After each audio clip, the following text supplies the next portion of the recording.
असं आपण वातावरण तयार करून त्यांनी त्याची कामं केली पाहिजे असं वातावरण आजूबाजूला ठेवतो. अर्जुनासारखा एवढा मोठा बलाढ्य राजाचा मुलगा, त्याला सुद्धा कावडीतून पाणी आणायला लागायचं. खायला आपला मुलगा ग्लास सुद्धा उचलत नाही. त्याला कारण काय? तर इमोशनल क्वेश्चन म्हणजे काय की मुलं जी आहेत ती भावनात्मक, त्यांना भावना समजत नाही. माझी आई रडते, माझी आई रुसली, माझ्या आईला वाईट वाटते, इज डू नॉट अंडरस्टँड वेल.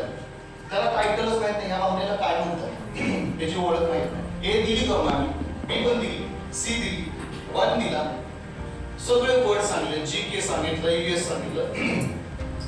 पण मम्मीला आता काय वाटतं? मम्मीचा आता इमोशन्स कोणतं चालू आहे आणि मी त्याला कसं ट्रीट करायचं ही माहिती मला बिलकुल माहिती.